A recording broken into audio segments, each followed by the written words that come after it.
এবার এসআইআর এর চাপে বিএলওর মৃত্যুর অভিযোগ। এসআইআর এর চাপে ব্রেন স্ট্রোকে বিএলওর মৃত্যু হয়েছে এমনটাই অভিযোগ করছে পরিবার। কালনা হাসপাতালে মৃত্যু বিএলওর দায়িত্বপ্রাপ্ত অঙ্গনওয়াড়ি কর্মী নর্মিতা হাসদার। যে গুরুত্বপূর্ণ খবর এই মুহূর্তে নজর রেখেছি, মেমারি 2 নম্বর ব্লকের চক বলরামপুর গ্রামের 278 নম্বর বুথের বিএলও ছিলেন অঙ্গনওয়াড়ি কর্মী নর্মিতা হাসদা। বুথে ফর্ম বিলির সময় তিনি অসুস্থ হয়ে পড়েন এমনটাই দাবি করছে পরিবার। কালনা মহকুমা হাসপাতালে নিয়ে যাওয়ার পর মৃত্যু হয় তার, অভিযোগ পরিবারের। এসআইআর এর ফর্ম বিলি নিয়ে চাপে ছিলেন স্ত্রী, চাপ দেওয়া হচ্ছিল বিডি অফিস থেকে। দাবি নমিতা হাসদার স্বামী ডিপ্রেশনে ব্রেন স্ট্রোক হয়ে মৃত্যু হয়েছে, অভিযোগ পরিবারের। পুরো বিষয়টি তদন্ত করে দেখা হবে জানিয়েছেন জেলা শাসক। এবার এসআইআর এর চাপে বিএলওর মৃত্যুর অভিযোগ। এসআইআর এর চাপে ব্রেন স্ট্রোকে বিএলওর মৃত্যু হয়েছে এমনটাই অভিযোগ করছে পরিবার। পরিবারের ঠিক কি অভিযোগ রয়েছে জানাবেন আমাদের প্রতিনিধি, আমাদের সঙ্গে রয়েছেন রানা দাস। জানাও রানা। একেবারে পরিবারের তরফ থেকে অভিযোগ করা হচ্ছে যে বিএলও নমিতা হাসদা তিনি গত কয়েকদিন ধরেই তিনি যে এসআইআর এর যে ফর্ম রয়েছে সেই এনুমারেশন ফর্ম সেটাও তিনি বিলি করছিলেন এবং গতকাল সন্ধ্যাবেলায় তিনি যখন বিলি করছিলেন তখনই তিনি অসুস্থ হয়ে যায় এবং তারপরে কালনা মহকুমা হাসপাতালে নিয়ে আসা হয় এবং গভীর রাতে সেখানে তার মৃত্যু হয়। তার যে স্বামী তিনি অভিযোগ করছে যে বেশ কয়েকদিন ধরেই মানসিক চাপে ছিল, কারণ এই তার বুথে 1200-র বেশি ভোটার রয়েছে। সেই ফর্ম কেন তাড়াতাড়ি জমা দেওয়া হচ্ছে না, সেগুলো আরো তাড়াতাড়ি জমা দিতে হবে, এগুলো বারবার করে চাপ দেওয়া হচ্ছিল ইলেকশন কমিশনের যারা আধিকারিক রয়েছে তার ওপরে, আর তারা চাপ দিচ্ছিল এবং তার স্বামী বারবার করে জানিয়েছিল তার স্ত্রীকে যে এত চাপ নেওয়ার কোনো প্রয়োজন নেই, আস্তে আস্তে কাজ করো, কিন্তু স্ত্রী জানিয়েছিল যে প্রচুর চাপ দেওয়া হচ্ছে এবং তার সেই কারণেই তিনি মনে করছেন যে মানসিক চাপ এবং সেখান থেকেই ব্রেন স্ট্রোক হয়েছিল এবং ব্রেন স্ট্রোক হওয়ার পরে কালনা মহকুমা হাসপাতালে ভর্তি করা হয় এবং সেখানেই তার রাতে মৃত্যু হয়েছে।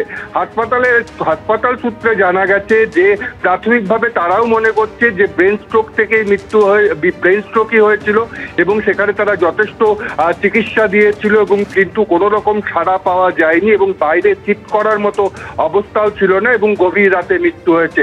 একেবারে তার স্বামী কিন্তু স্পষ্ট অভিযোগ করছে যে শুধুমাত্র মানসিক চাপ, এই বিএলওর কাজে যে মানসিক চাপ সেই চাপের কারণেই তার স্ত্রী অর্থাৎ যিনি বিএলও এই যে মেমারি 278 নম্বর।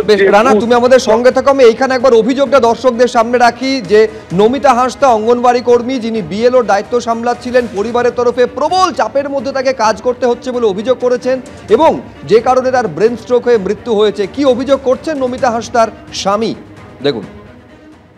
এসআইআর ফর্ম বিলি করতে গিয়ে প্রচুর চাপ দেওয়া হচ্ছিল আর কি। বাড়িতে বলতো যে এত পার্সেন্ট বিলি করতে হবে, এত পার্সেন্ট বিলি করতে হবে। ও ব্রেন স্ট্রোক হয়ে গেছে ফর্ম বিলি করার সময়। চাপটা ভিডিও থেকেই আসছিল। কি করছেন এখনও পর্যন্ত 80% হয়নি, 80% বিলি করা হয়নি। আমি বলছি তুমি তো সারাদিন কাজ করছো, তাহলে এবার সন্ধে পর্যন্ত করছো, ঠিক আছে, এবার বেশি চাপ নেওয়ার কি আছে, উপর থেকে চাপ দিলেই যে করতে হবে, এই ধরনের কথা আমি বলেছিলাম। ব্রেন স্ট্রোক মানে পুরো চাপ নিয়ে নিয়েছে যে আমাকে এতগুলো করতে হবে, 80% আমাকে ফর্ম বিলি করতে হবে। তো ওই 80% দেখাতে গিয়েই ব্রেন স্ট্রোকটা এসেছে, এটা আমার ধারণা। এই মুহূর্তে ফোনে আমরা যোগাযোগ করতে পেরেছি বিএলও ঐক্যমঞ্চের সাধারণ সম্পাদক স্বপন মণ্ডলের সঙ্গে। স্বপনবাবু, এই যে প্রচণ্ড চাপের মধ্যে কাজ করতে হচ্ছে বিএলওদের, এই অভিযোগ তো আপনাদের সংগঠনের তরফ থেকেও করা হয়েছে, শুধু নয়, এনুমারেশন ফর্ম বিলি করার জন্য সময়সীমা বাড়ানো হোক এই মর্মে নির্বাচন কমিশনের কাছে দাবি পর্যন্ত আপনারা জানিয়েছেন। আর তার মধ্যে দুর্ভাগ্যজনকভাবে একজন বিএলওর যিনি অঙ্গনওয়াড়ি কর্মী ছিলেন তার মৃত্যু হলো। কিভাবে দেখছেন আপনারা? দেখুন, এই ঘটনাটা অত্যন্ত দুর্ভাগ্যজনক এবং অপ্রত্যাশিত ঘটনা আর কি। একদিকে যেমন হচ্ছে নির্বাচন কমিশনের চাপ আছে, ঠিক একইভাবে সরকারি দল যেটা আছে আমাদের রাজ্যের শাসন ক্ষমতা আছে তাদেরও চাপ আছে, বিরোধী দল যেগুলো আছে বিশেষ করে প্রধান বিরোধী দল তাদের পক্ষ থেকেও চাপ আছে। এই বিএলওদের উপরই সব চাপ কিন্তু গিয়ে বিএলওদের উপরই পড়ছে। এখন বিষয়টা হচ্ছে যে কাজটা তো করতে হবে, এটা অস্বীকার করার কোনো জায়গা নেই। এসআইআর যখন ডিক্লেয়ার হয়েছে সেটাকে কমপ্লিট করতেই হবে এবং সে ব্যাপারে বিএলওরা সবাই সাহায্য করবেন, সবাই বলেছিলেন। কিন্তু এই যে টার্গেট বেঁধে দেওয়া, এই টার্গেট বেঁধে দেওয়াটাও কিন্তু ঠিক নয়। আর কেউ যদি নিজের থেকে টার্গেট সেট করে নেয় সেটাও ঠিক নয়।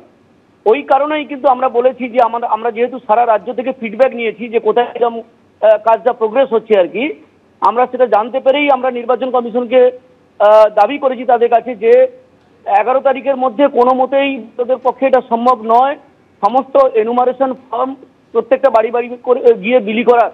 কারণ হচ্ছে যে ফর্ম দেওয়াই শুরু হয়েছে অনেক ব্লকে, অনেক জায়গাতে, অনেক বুথে, কোথাও কোথাও 2 দিন দেরি করে, কোথাও কোথাও 3 দিন দেরি করে ফর্ম দেওয়া শুরু হয়েছে। তার ফলে যে এই অস্বাভাবিক চাপ বিএলওদের উপরে, এটা অস্বীকার করার জায়গা নেই। এবং এই যে মৃত্যুটা আজকে হলো, এটা অত্যন্ত দুর্ভাগ্যজনক একটা মৃত্যু, মানে আমাদেরই সহকর্মী একজন মারা গেলেন আর কি। কিন্তু আমরা নির্বাচন কমিশনের কাছে যে দাবিটা করেছি সেই দাবিটা মেনে নেওয়া উচিত বলে আমরা মনে করি।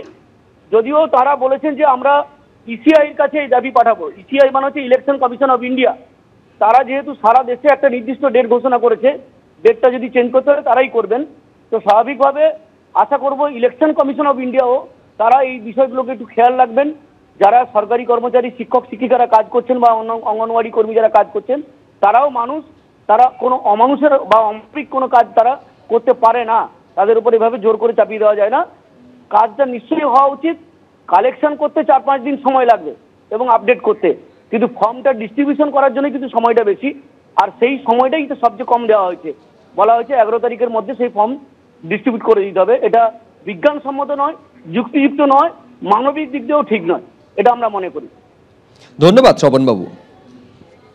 এসআইআর নিয়ে অত্যধিক চাপে ছিলেন এবং এসআইআর এর চাপে বিএলও মৃত্যু হয়েছে এমন অভিযোগ মৃতার পরিবারের তরফ থেকে। ব্রেন স্ট্রোকে বিএলও নমিতা হাসদা তার মৃত্যুর অভিযোগ জানাচ্ছে তার পরিবার। কালনা হাসপাতালে মৃত্যু বিএলও দায়িত্বপ্রাপ্ত অঙ্গনওয়াড়ি কর্মী নমিতা হাসদা। আমাদের প্রতিনিধি রানা দাস রয়েছেন আমাদের সঙ্গে টেলিফোন লাইনে। রানা, নমিতা হাসদা অঙ্গনওয়াড়ি কর্মী, এসআইআর এর চাপেই তার মৃত্যু হয়েছে এমন অভিযোগ জানানো হচ্ছে পরিবারের তরফ থেকে। নির্দিষ্টভাবে তাদের কি বক্তব্য? একেবারেই তার পরিবারের তরফ থেকে, অর্থাৎ এই যে নমিতা হাসদা বিএলও যিনি মারা গেছেন ব্রেন স্ট্রোকে, তার স্বামী একেবারে স্পষ্টভাবে জানাচ্ছেন যে কয়েকদিন ধরেই মানসিক চাপে ছিল এবং পরিবারের সাথে তিনি আলোচনাও করছিল যে তাকে বারবার বলা হচ্ছিল যে 80% কাজ কেন এখনো তোলা হয়নি, এবং তার স্বামী বারবার করে জানিয়েছিল যে এত চাপ তোমাকে নিতে হবে না, তুমি আস্তে আস্তে কাজ করো, সব ঠিক হয়ে যাবে। কিন্তু এই বিএলও নমিতা হালদার কিন্তু বারবার বলেছিল যে বারবার করে প্রেশার দেওয়া হচ্ছে যে তাড়াতাড়ি কাজ তুলতে হবে, এবং তিনি দিন রাত পরিশ্রম করে সেই কাজ করছিলেন। এবং তার পরিবারের যেটা দাবি যে গতকাল তিনি সকালবেলায় এই কাজ করেছেন, ফের দুপুরে খাওয়া দাওয়া করে ফের তিনি বেরিয়েছেন, সারা সন্ধ্যা কাজ করেছেন, এবং কাজ করতে করতেই তিনি কিন্তু অসুস্থ হয়ে পড়েন এবং তারপরে তাকে নিয়ে আসা হয় হাসপাতালে, এবং সেখানে ব্রেন স্ট্রোক সেটা প্রাথমিকভাবে চিকিৎসকরাও বলেছে এবং তারাও সেটা মনে করছে, এবং তাদের কথা হচ্ছে যে মানসিক চাপ সেটা নিতে পারছিলেন না। এবং তার বক্তব্য সেটা শুধু তার নিজের কথা নয়, তার স্ত্রী তাকে বারবার বলেছিল যে মানসিকভাবে প্রেশার দেওয়া হচ্ছিল, নির্দিষ্ট টার্গেট দেওয়া হচ্ছিল যে কেন এখনো সেটা করা হয়নি। এই মূলত চাপ সহ্য করতে না পারাতেই তার মৃত্যু হয়েছে বলে পরিবারের তরফ থেকে কিন্তু অভিযোগ করা হচ্ছে। রানা, সঙ্গে থাকো। আপনাদের জানিয়ে রাখি, এসআইআর এর চাপে বিএলওর মৃত্যুর অভিযোগ।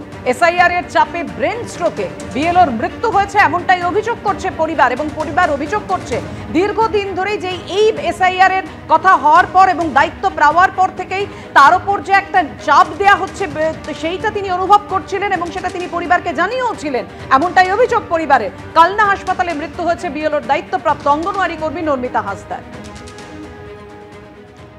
তৃণমূলের মুখপাত্র অরূপ চক্রবর্তী এই মুহূর্তে আমাদের সঙ্গে টেলিফোনে রয়েছেন। অরূপ বাবু, মেমারি 2 নম্বর ব্লকের দায়িত্বপ্রাপ্ত বিএলও ছিলেন নমিতা হাসদা, অঙ্গনওয়াড়ি কর্মী। তার ব্রেন স্ট্রোকে মৃত্যু হয়েছে এসআইআর এর চাপে, এমনটাই অভিযোগ করছে পরিবার। মানে অত্যন্ত দুঃখজনক ঘটনা বলতে কম বলা হয়, কিন্তু এই মৃত্যুর জন্য দায়ী শুভেন্দু অধিকারী। শুভেন্দু অধিকারী প্রথম দিন থেকে বিএলওদের থ্রেট করছিলেন, এবং আপনারা জানেন যে বিএলওরা অধিকাংশ ক্ষেত্রেই বাড়ি বাড়িতে গিয়ে ফর্ম বিলি করছেন। প্রতিটা ক্ষেত্রে বিএলওদের চাকরি খেয়ে নেব, বিএলওদের বিহারের মতো জেলে পুরব, এই যে অমানসিক একটা স্ট্রেসের মধ্যে দিয়ে নিয়ে যাওয়া বিএলওদের, মাত্র 2 মাসের মধ্যে গাজওয়ারি করেই এসআইআর। দ্বিতীয় কথা, তার উপরেই শুভেন্দু অধিকারীর মতো দেরানার নেতাদের হুমকি। এই মৃত্যুর জন্য যেরকম একদিকে জ্ঞানেশ কুমার দায়ী, এই মৃত্যুর জন্য একইভাবে এবং তার থেকেও বেশিভাবে শুভেন্দু অধিকারী দায়ী। অবিলম্বে নির্বাচন কমিশনের উচিত শুভেন্দু অধিকারীর বিরুদ্ধে এফআইআর দায়ের করা, যে ওকে কে অধিকার দিয়েছে বিএলওদের হুমকি দেওয়ার। আজকে যখন একজন মানুষের প্রাণ চলে যাচ্ছে সেই প্রাণ ফেরাতে পারবে শুভেন্দু অধিকারী? বাংলার ভোটে জিততে পারে না। এর আগের বার কোভিড এর মধ্যে ভোট করিয়েছে, লাস্টের 3টে দফাকে বারবার বলা হয়েছিল ক্লাব করতে যাতে মানুষের মৃত্যু কম হয়। শুধু রাজ্যের ক্ষমতা দখল করতে হবে বলে সেইটা করেনি। কোভিড এর মধ্যে লাইনে দাঁড় করিয়ে মানুষকে মৃত্যুবরণ করেছিল, কিন্তু বাংলার মানুষ ওদের ঘাড় ধাক্কা দিয়েছিল।